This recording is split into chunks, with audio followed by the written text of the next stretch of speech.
Kulik Suliman ang malupit sa katotohanan sa bunyog pagkakaisa. Ito po, naghamon na naman itong si Baste, ha?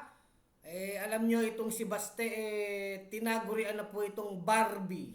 Ha? Barbie ng mga netizens. So, ngayon, itong si Baste ay naghamon. Naghamon po dito kay Ramil Madriaga. Sapagkat talagang napikon itong si Baste, doon po sa affidavit ni Madriaga kung saan nakalagay doon na sinabi di umano ni Digong ng kanyang tatay, ng tatay nila Baste, na itong si Baste ay bakla. Yung po yung word doon, bakla. Ayon doon sa affidavit ni Madriaga, tinawag daw ni Digong itong si Baste na bakla. At ito naman daw si Polong Duterte ay baliw. Kaya yung isa'y bakla, yung isa'y baliw. Kaya lumalabas po dun sa affidavit, ang paborito ni Rodrigo Duterte ay si Inday. Si Inday. Kaya yan ang gusto niyang tumakbong presidente. Yun ang paborito ni Digong. Samantalang ito ang si Polong ay baliw at ito namang si Baste ay bakla. Dahil po dyan sa affidavit na yan, na ang sabi naman ni Madriaga, ay yan ay galing mismo kay Digong. Talagang itong si Baste, umuusok po talagang ilong nito, no? Talagang napikon. Napikon po. At dahil dyan, hinamon niya si Madriaga. Sabi niya, magsuntukan na lang tayo. Yan po ang sabi ni Baste, no? Ito po ang direct quote para mas maganda basahin natin, mga kabunyog, mga kababayan. So, basahin natin. Ginugol ko na kanina, no?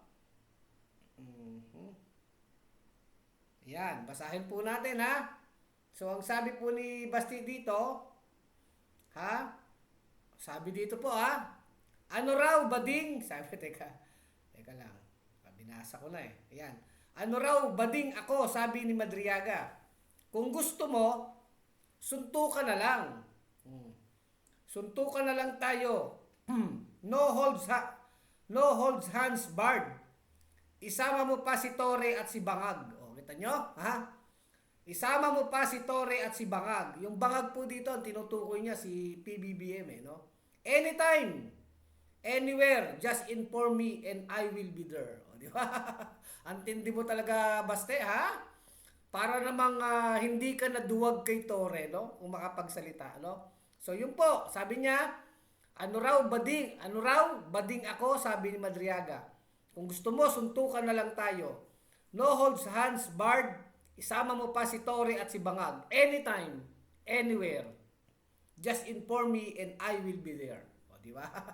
I will be there talaga, Pero alam niyo po, itong si Baste, bakit ito tinagurian na Barbie? Yung Barbie, yan yung Barbie girl. Yung manika. No? Anyway, ito po kasing si Baste, naghamon na po ito dati kay Torre. Na sinabi niya dito, sinabi niya kay Torre, hinaharas mo ako. Pero kung sa suntukan, kasi nasa posisyon ka lang. Sabi niya gano'n kay Torre. Pero sa suntukan, hindi ka naman uubra sa akin. Yun po ang sabi ni Baste dito kay Torre. Ngayon, itong si General Torre, di ba? Palaban. So, kinasahan po siya. No? Kumbaga si General Torre, hindi nagpapablap yan Kumbaga, PMA year, hindi pala siya PMA year, PNPA. At chief po siya ng PNP nung panahon na yan. Isipin nyo naman, hepe ka ng Philippine National Police. Tapos ay hahamunin ka ng isang Baste Duterte, di ba? Di syempre, kumasa si General Torre, sige, tayo dyan? Call, deal. Maganda nga yan, gawin nating charity boxing event para may yung kikitain nung manonood ng boxing ni Baste at ni Torre ay mapupunta sa mga biktima ng bagyo. Kumbaga hindi naman ang gusto naman ni Torre ay disente na napapawis. Kumbaga Ikaw Baste, gusto mo magpapawi, sabi mo, kaya mo ko. Alam niyo naman si Torre, matanda na yan eh. I think nasa 60 na ba yan si Torre? Ilan na bang edad ni Torre? Mga 60 siguro, no? O ngayon, si Baste, 38 anyos pa lang naman to. So malayo yung edad. So yun, kinasahan siya ng sa kanyang hamon, pero alam niyo bang ginawa ni Barbie? Ni Baste, sorry. Ni Barbie, no? Ni Baste. Hindi po sumipot. Drawing. I think nagpunta sa ibang bansa di ba? Oh, yun po yung sinasabi natin. Yan yung history ni Baste. History ng isang duwag, pero hambog.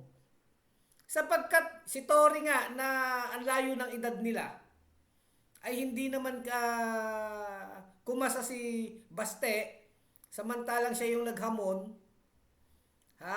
Nung huli pa nga, sinasabi ni Baste, hindi daw siya naghamon Pero kitang-kita, yung sinabi niya ay kitang-kita naman po at naalaman niya ng buong bayan na sinasabi niya, kung magsuntukan tayo, hindi ka naman mananalo sa akin O diba? Anong ibig sabihin nun?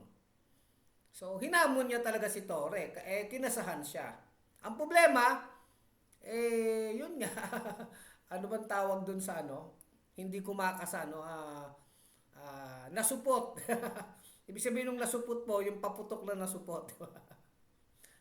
Kumbaga, puro hambog, pero wala namang, walang tira. Sabi nga ng mga tambay sa Gedli, wala ka naman tira, Baste, hinamon mo si Torre, pero hindi ka naman sumipot. Ngayon po, mga kabunyog, mga kababayan, naghahamon na naman tong si Barbie. Ginagaya ko po yung mga netizen si Barbie. Yan po kasi ang tawag sa kanya. Ngayon, ang maganda po dito mga kabunyog, mga kababayan, sumagot si Madriaga. Sabi ni Madriaga, abay karangalan ko na hamunin mo ako mayor. Kasi mayor to ng Davao kung gusto mo, pumunta ka dito sa kulungan, dito sa sa lugar ko, sa kulungan niya, Kasi nakakulong po si Madriaga, sa Camp Bagong Diwa. Pumunta ka daw Baste sa Camp Bagong Diwa kasi siya'y nakakulong. Ngayon, magsuntukan kayo doon, di ba? Ngayon kasi alam nyo, itong si Baste, may naghahamon to kasi alam niya na hindi siya papatulan o kaya malabo. Yung kay Torre hinamon niya, siguro dahil sanay siya sa kahambugan, sanay sila sa Davao na kapag sila ay nagbabanta ng ganyan, siga sila, walang kumakasa sa kanila, walang lumalaban sa kanila, sanay sila dyan sa Davao. Nung kay Torre, kinasahan siya. Kinain niya ngayon yung sinabi niya. Nalaman ngayon ng buong Pilipinas na itong si Baste ay sobrang kaduwagan. Napakaduwag po. Kumbaga, alam nyo, pag ang isang tao, nasabi niya na yung ganyan na naghamon siya. Kahiyaan na po yan. Total, ang gusto naman ni Torre ay hindi namang suntukang kalye. Boxing nga ang gusto ni Torre, boxing. Kumbaga, papawis, entertainment. Pero may pa yun, charity event, kikita. Pero kahit sa ganung level po, na talagang dinala ni Torre sa professional, na sige, man to man, di ba? Lalaki sa lalaki, hindi po, hindi sumipot. Drawing itong si Baste. Yung sarili niyang hamon, hindi siya sumipot.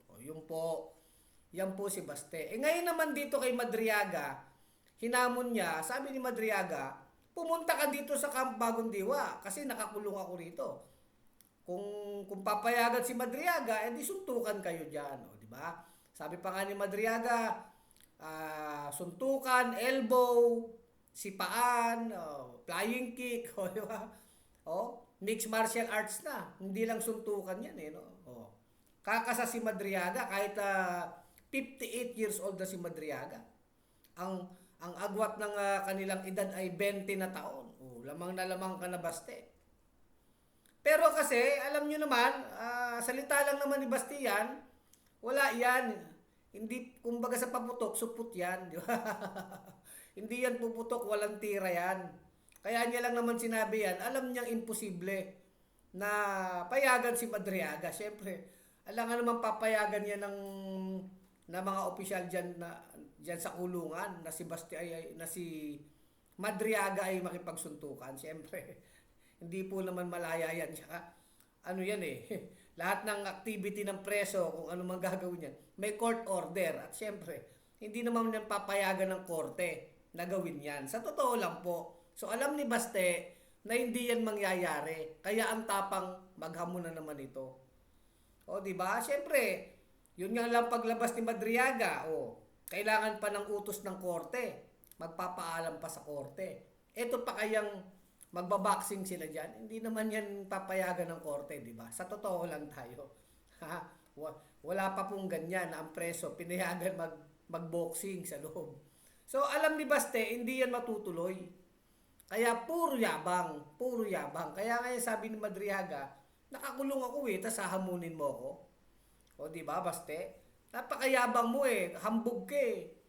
Ang hinahamon mo yung nakakulong, di ba? Bakit hindi ka maghamon dyan ng mga pwede mong hamunin, di ba?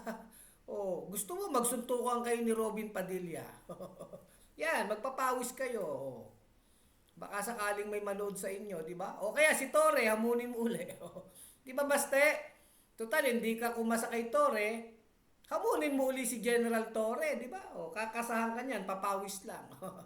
Kaya lang, alam naman natin si Baste, duwag talaga to. Manang-mana ito sa kanyang tatay. Di ba si Duterte, ganyan din ang ugali. Oh. Sisipain, ano yung ICC, sisipain. Oh. Mayabang eh, pero pagka nandyan na, ay wala na.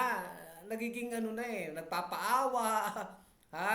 Na, umaasa sa mga abogado niya, sasabihin may sakit na. Kumbaga, manang-mana talaga sa pinagmanahan itong si Baste, di ba?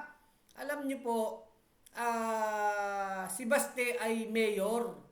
Public official ito sana eh. Sana, no? Pero talagang public official siya.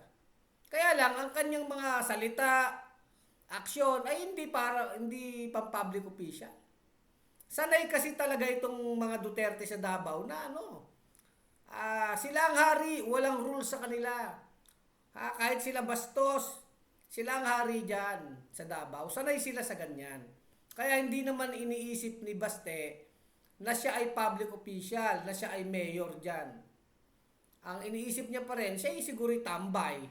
Tambay na sabi nga ng kanyang tatay mismo, bukod sa sinabing bakla siya, ayon sa affidavit ni Madriaga, bukod sa bakla si Baste, ay sinabi po talaga ni Duterte, public speech po ito, na itong si Baste kaya lang pumasok sa politika dahil ito'y patambay-tambay lang, pasurfing-surfing lang, di ba? Surfing po, yan ang sports niya ni Baste eh. Yan lang ang ginagawa sa buhay. Wala daw focus sa buhay itong si Baste. Kaya, para magkaroon daw ng direksyon ng buhay, ipinasok na lang ng tatay niya sa politika. Ayan po ang resulta. Pinasok ng tatay niya sa politika, nag-vice mayor yan. Wala, ewan ko anong nagawa niyan, di ba? Siyempre, alam niyo naman ang Davao, talagang control nila. Kaya yan po, umiiral pa rin kay Baste, yung akala niya, tambay siya. Hindi sila nahihiya eh. Ang akala nila, yung buong Pilipinas ay Davao City, kung saan sanay sila na sila yung hari. Akala niya, nasa Davao City pa rin siya. Ang hindi niya alam, buong Pilipinas na, di ba? Naririnig kayo ng buong Pilipinas. At ang buong Pilipinas ay hindi Davao City na pwede kayong magsiga-siga Baste. Sa bagay, naduwag naman ito kay General Torre, ito namang si Madriaga. Ano nga ba naman laban nito? Ito'y preso. Sipin mo, maghahamon ka na rin lang sa preso pa. Di ba? Tsaka violente, di ba? Imbis na sagutin nyo na lang yung mga affidavit ni Madriaga, paharapin nyo yung ate mo, na si Sara, harapin nyo yan sa Kongreso, harapin nyo yan sa Senado, yung mga reklamo kay Sara, ang ginagawa nyo ay ganyan. Paano kayo? Sanggano kayo, di ba? Sanggano. Pero wala eh. Darating din talaga ang panahon, maraming mga Pilipino mamumulat. Makikita yung kawalangyaan nitong pamilya ninyo, yang lalo yang si Baste na ganyan nga. Isipin niyo po kung yan ang ugali niyan, na naririnig yan ng mga tao sa buong Pilipinas, di lalo na po sa Davao. Ilan na kaya ang binugbog nitong mga taong ito? Ilan na kaya ang binuli nila, tinakot nila, pinagbantaan nila? Ilan na kaya? Di ba? Kasi sanay talaga sila. Si Polong, o yung kuya mo, si Polong Duterte. O di ba? May video, hawak-hawak yung patalim tapos sinusuntok yung bugaw sa Davao City. May video yun. O, dahil nalasing siya, sinisingil siya doon sa mga babae na kinuha nila, sinisingil siya ng bugaw, napikon si Polong. Sinusuntok ngayon niya yung tao, yung bugaw. Hawak niya yung patalim at pinasarado yung bar na yon, di ba? Pinasarado. Habang ginagawa ni Polong yung pambubugbog niya sa tao. Ganyan ang mga Duterte. Kumbaga ito yung mga siga na mga malalaki ang ulo na umaaktong sila'y hari at mga Diyos.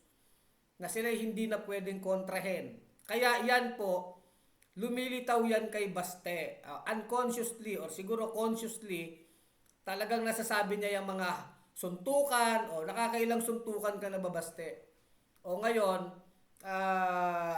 tawag dito, naduwag ka naman kay Torre na mas matanda sa'yo. Ang laki ng tanda sa'yo ni Torre pero duwag ka. Duwag. O, diba? O, ngayon naman dito kay Madriaga, hamunin mo preso. Duwag ka. Diba?